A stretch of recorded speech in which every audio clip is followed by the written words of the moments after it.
today.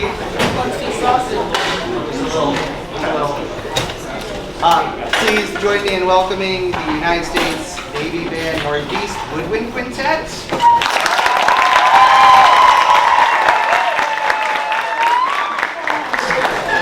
So, just to kind of go over some expectations that I expect, Mr. O'Brien expects from you. This is a wonderful performance, opportunity that is happening to you. Unfortunately, we couldn't do this in the auditorium because pictures stay and all that fun stuff, right? So, all the same audience expectations apply. Headphones, cell phones are away. If I see any at all, it is not going to be a Mr. Hoyt, but this. It is going to be Mr. Hoyt adds it to his arsenal. Understood? Okay, and then we do that. At the end of a piece, we applaud appropriately, yes? Yes, absolutely. We are going to ask that they play for about 30 minutes. And then following that, we're going to have like a 10-minute Q&A session regarding what it's like to play these instruments, what instruments are these that they're playing, what is it like to be in the Navy Band, et cetera, et cetera, et cetera. Okay? Without further ado, the United States Navy Band Northeast Woodwind Quintet. Let's go!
All right, thank you, thank you. Good afternoon, everyone. So we are the Crosswinds Woodwind Quintet from Navy Band Northeast. We're all stationed out in Newport, Rhode Island, so just a little bit east from here. And we are all active duty sailors and full-time musicians, and we get to travel all around the northeastern region of the United States to provide musical support for Navy engagements, as well as do outreach events like this one. So it's really great to be here in East Hartford today. The first piece that we just performed right now is called Liber Tango by the Argentinian composer Astor Piazzolla. So just a little bit about Piazzolla. He's from Argentina, but he actually lived in the United States, specifically New York City, so not too far from here. He moved there about 100 years ago, actually exactly 100 years ago, 1925, with his family, and lived there for 11 years. So the neat thing about Piazzolla's music is that it's mainly tango music, which is native to Argentina, but he combines elements of other genres that he was exposed to when he lived in New York City, such as classical, jazz. Jazz was really getting big in the 1920s, as well as some musicals really inspired him as well. So it's one of my favorite pieces to perform with the group, and I hope you guys enjoyed it as well. And up next, we'll be performing a piece by another composer, another foreign composer that happened to live in New York City for a bit, Antonin Dvorak. Anyone heard of Dvorak? New World Symphony? I'm sure if you heard it, you would recognize it. But so Dvorak is possibly the most successful Czech composer in history. And between 1892 to 95, he lived in New York City. And he absolutely loved the United States. The US was still a young nation, but he really loved a lot of things that he was exposed to, including the landscapes, and also some unique genres of music that he didn't really find in Eastern Europe. And so when he was in the US, he wrote several pieces, the New World Symphony being the most famous one. But what we're gonna play is a movement from his American String Quartet. Now, obviously, we're not a string quartet, we're a wind quintet, so we got a wind quintet arrangement of it. So what he did with this piece is that he doesn't explicitly use a specific American folk song or anything, but he just tries to capture the essence, the American sound, in his own way. And he did this because he really saw a lot of potential in the young nation that was the United States at the time.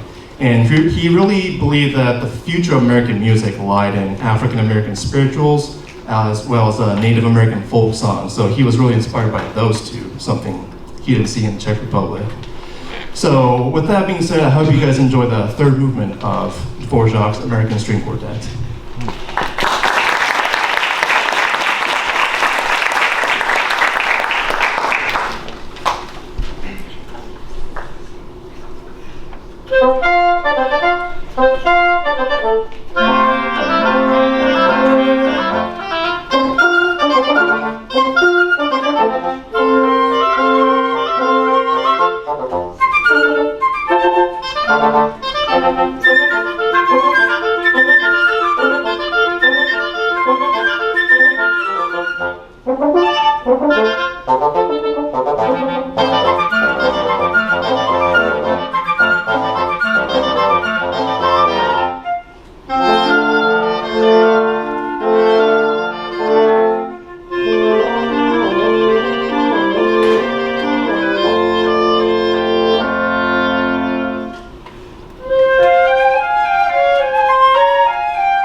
Good afternoon, East Hartford High School. Hi, thanks for being here. Thanks for your wonderful attention. It's a treat to play for high schoolers.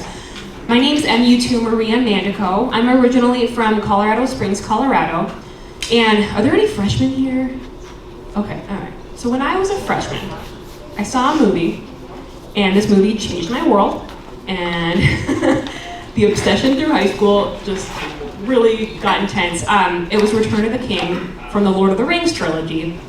And I was so obsessed that I wore the one ring under my shirt the entire 4 years of high school. And then when I was in the Navy, I got a Lord of the Rings tattoo. It's been like an obsession ever since. So we're about to play for you a beautiful medley from Howard Shore's compositions for the Lord of the Rings. And for those of you who don't know, the author of the books, J.R.R. Tolkien, he was a second lieutenant in World War I.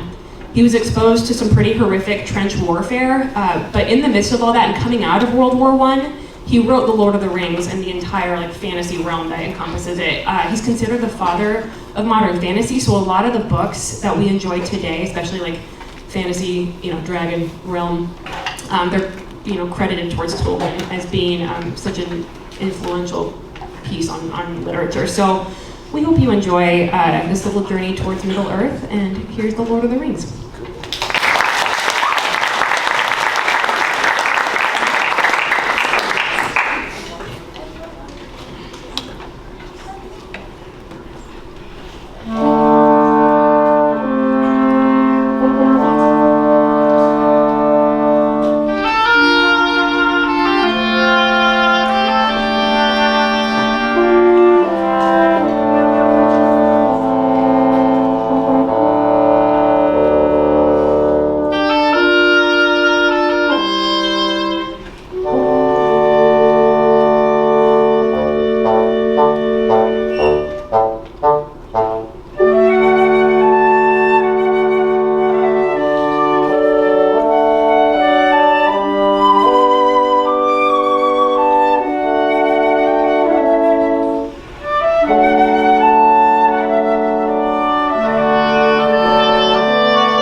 Hello, everyone. Oh, good. So my name is Paul. I'm going to talk to you guys a little bit about the next piece. So, keeping with the theme of movie music, the next piece we'll be playing is also from a movie, more specifically a series of movies. And you might be familiar, so I'm going to keep this short. It involves a lot of magic, a lot of mischief, a lot of potions and spell casting, and another student who, like you, goes to school, but his school is not quite the same as yours. You might be studying history and math and science and band. He's doing more potions and divination and Quidditch and defense against the dark arts. That's right, I can hear you all getting hyped. It is Harry Potter. We're going to be playing some music from Harry Potter and the Sorcerer's Stone for you today. I hope you enjoy it. Thank you for having us here.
All right, we're gonna keep rolling with some more movie music.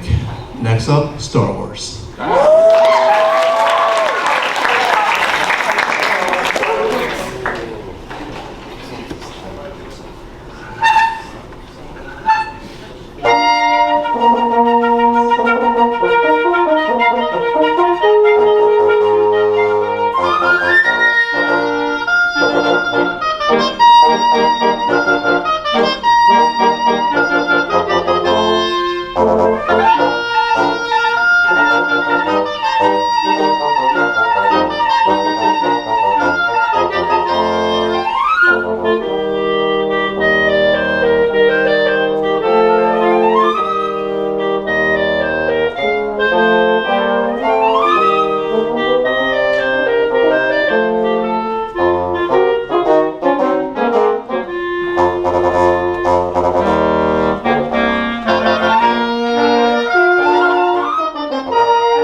Hey guys, it's me, Paul. I'm gonna be turning music for 1 second. Good enough. Okay. So we're kind of wrapping up the little mini concert section of today. Be thinking, use your brains to think of some very good questions for us, or we will ask you questions, and you don't want that. So before we get into the next piece, this is kind of an interesting year for those of us in the Navy. We are about to celebrate a very, very big birthday. The Navy is very old, if you didn't know, and this October, the 13th specifically of October, we will be turning 250 years old. Yes, thank you. Yeah, so that's a lot of years of the Navy doing cool stuff for the United States. And actually next year, the US of A, this country that we all live in, will be turning 250 as well. So, interesting fact, the Navy is older than the country is because we had to do some stuff to get a country that involved the Navy, if you were unaware. So, in honor of this big birthday we're celebrating, we're doing events all over the country in celebration of 250 years. And this is one of them. We're happy to be here. We're so grateful you were able to invite us to come play for you all. And in honor of that, we're going to send you off with some real good old-fashioned patriotic music.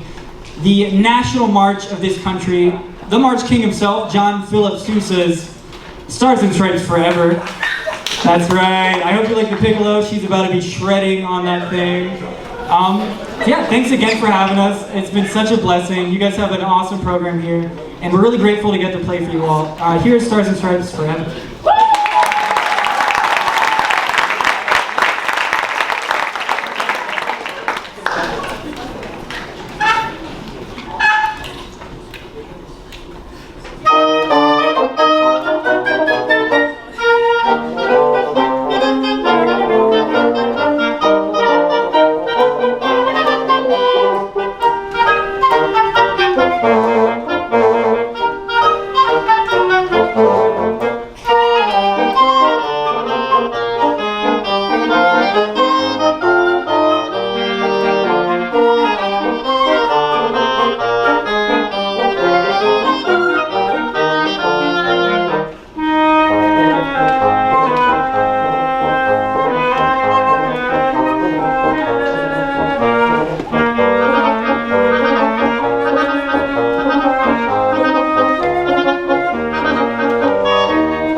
Now we have some time for questions. Big questions. Who's got questions? Yes, sir.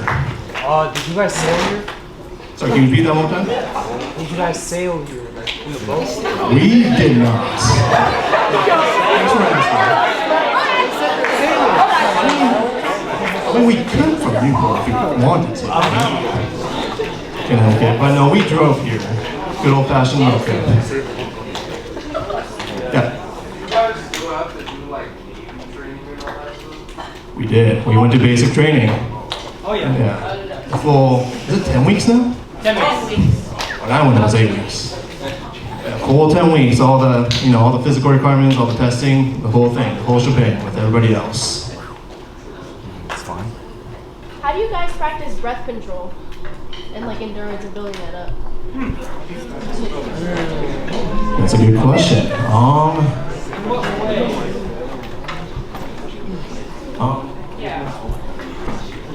Well, I know for me, because flute, a lot of the air just comes out of me and it goes into the ether. Apparently flute and tuba take about the same amount of air. I do a lot of yoga, I swim. Part of our privilege in the Navy is we need to keep up like physical fitness standards, and so that's kind of baked into my day where, we need to move to stay healthy, and so that really helps me. Like that kind of takes the care of the breath control. If you've heard of breathing gym, I bet your band directors can familiarize you with it. But there's all kinds of cool tips and tricks to just expand like lung capacity and then efficiency, especially so that you're not just like exhaling and wasting more than you need to. But every instrument has different needs with how you manipulate the breath, and flute is a particularly swirly one. So I have lots of thoughts about breath. Good question. Yeah. Who else? Yeah. You all start at the same time, so I'm wondering, how do you guys know when to start playing together? If you notice, a lot of the times one of us will cue. So I give like an upbeat with my flute and a downbeat, or I'll breathe like, and that everybody kind of locks eyes with me, or whoever's starting the piece, because we don't have a conductor, so we are our own conductors in this small chamber group. It's a good question. Yeah. Yes. Does the movement that you do when playing equal to better too? Moving our bodies while we're playing. When I was watching you play the songs, it seemed to feel like a lot more easy than the rest of the team. Does that give you like a better tune when playing it? I'm probably a good over-mover because I love Zumba and stuff. But it helps, I think, again, without having a conductor, to feel the pulse between us. I definitely take charge of moving but it helps just to know, like, okay, when's the next measure coming? We can all be like energetically on the same page. So movement, especially if you're playing in like duos, trios, any small ensemble without a conductor, is essential. And you can practice moving, just with singing parts without even playing. Like it's an interesting experiment to see, can you all be on the same page even without your instruments? So it's interesting. It's a good question. Thanks. Yeah. Do you guys like practice like in your free time, or do you guys like have like a set schedule for when you have to practice? That is a great question. The answer is we have an interesting schedule. So, like for example, we're here performing all week, and we're just in a hotel. We don't rehearse at all this week, and we basically just kind of catch a rehearsal when we have free time. But otherwise, it's 100% up to us individually to like know your part, because for any given concert, you might get an hour, and within that hour, you have to put together the program as a group. So it really depends. Like at the beginning of the year, like January, February, we have a lot of free time. So we'll get like a good bulk of rehearsal and really kind of get stuff down, and we'll work on as much music as we can. And then as we get into the summer and through the end of the year, we're just go, go, go, and we're just playing. Like before, we had another tour in Maine earlier this month for an entire week. So we had that, then we had a random week in between where we had to like figure our lives out. So we didn't get a lot of time to practice that, maybe like once or twice. And then we had this week. So it's a lot of personal responsibility with knowing your music, and it's a lot in your free time because we simply don't have the time here because we're performing. So it's a lot of personal work and just your free practicing that gets us to where we need to be. So yeah. Go ahead. How about the auto playing? In general? Yeah. Yeah, we can go around.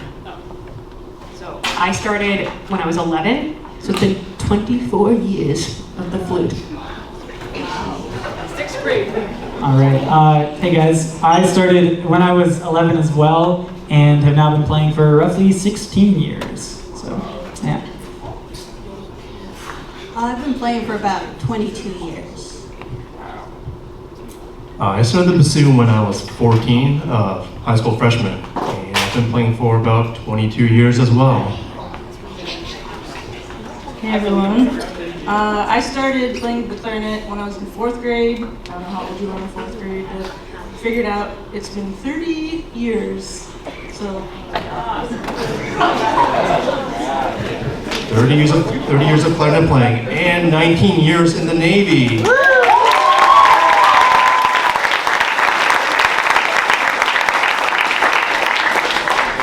Any other questions? Thoughts on? Oh, yeah.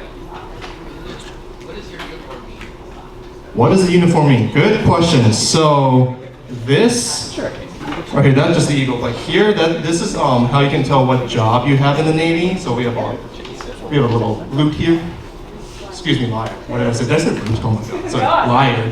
Excuse me. Yeah, liar. So that indicates that we're musicians. And the number of these are called chevrons. Right here, these little V's, and that indicates your rank. So.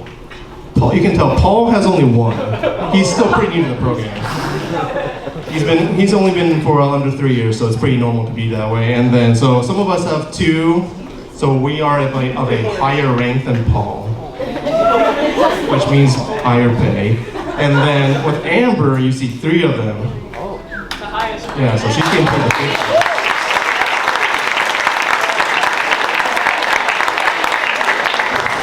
And every 4 years of service, you get an extra stripe right here on my sleeve.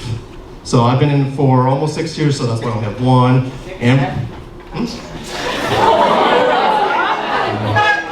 Amber's got how many stripes? You got 4 stripes. Amber's gonna have 5 stripes next year because she's gonna hit 20 years in the Navy.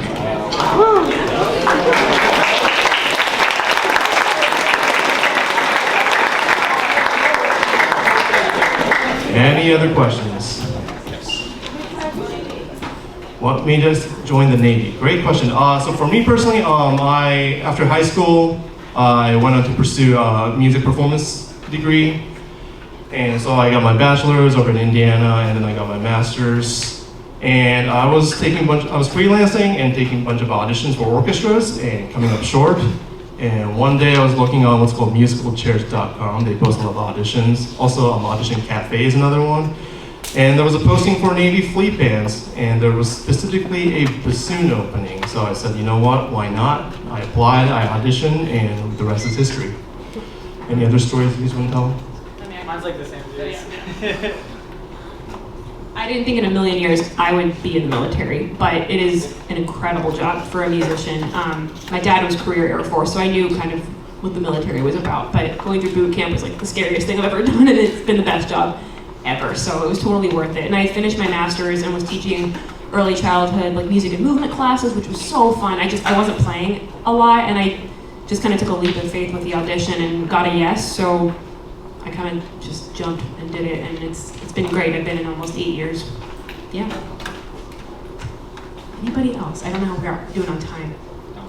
2 more minutes. Go for it. Is this a serious question? Yes, serious question. Okay, go on. How long have you guys been playing together as a group? As a group. When did you start? This maybe. Yeah. That long? Around since the beginning of the year.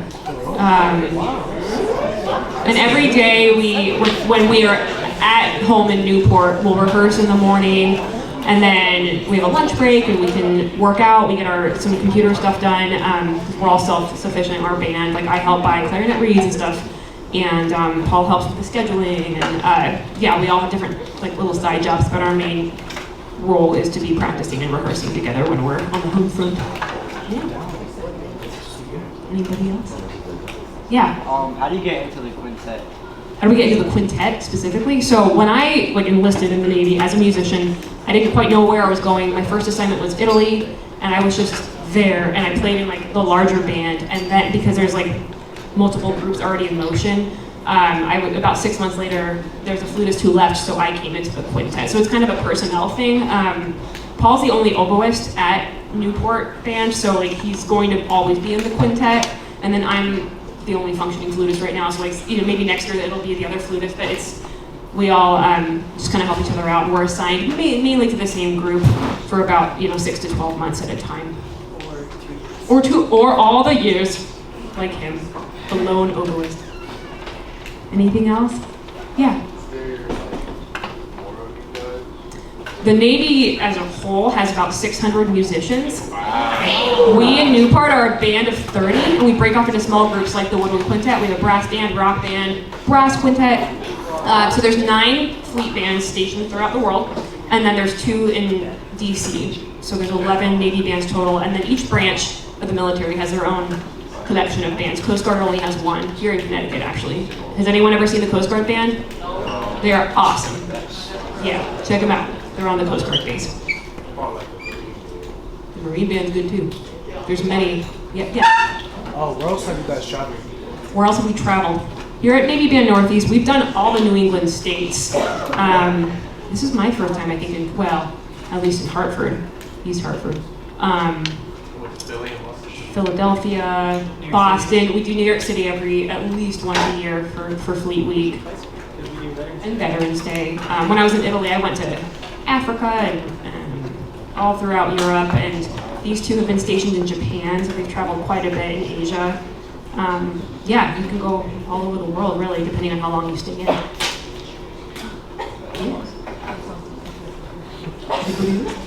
Yes, friend.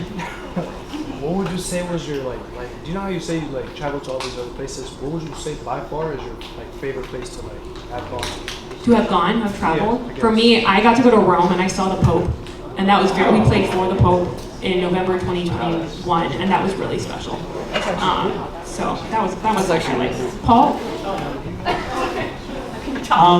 I haven't been in for that long, so I haven't been to that many cool places yet.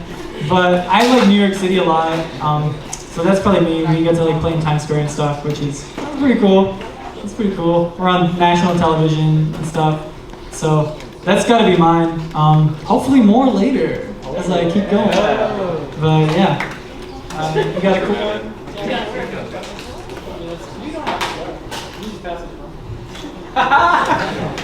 So the coolest place I've been in the Navy? Yeah, like playing. Playing. Okay. Good question. So early this month we went up to Maine, and I was pleasantly surprised. I enjoyed my time in Maine a lot. We went to Eastport, Maine, which is the easternmost city in the United States. When I heard about it, I had no idea what was there, but we had a pleasantly good time, and it was, it was one of the highlights of my career, let's say. Amber's been to cool places. So I've played for several presidents, at different ceremonies. Trump came to Japan when I was there. But I think my favorite memory is when I was on deployment in Japan. Actually, Tiana was there.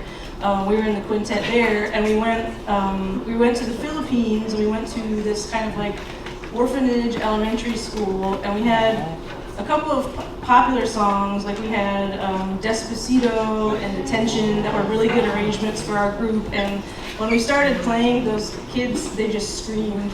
It was so cool. I was like, this has never happened to a woodwind quintet, probably never happened again, but it was really cool that it happened to us, so that's mine. How about one more round of applause for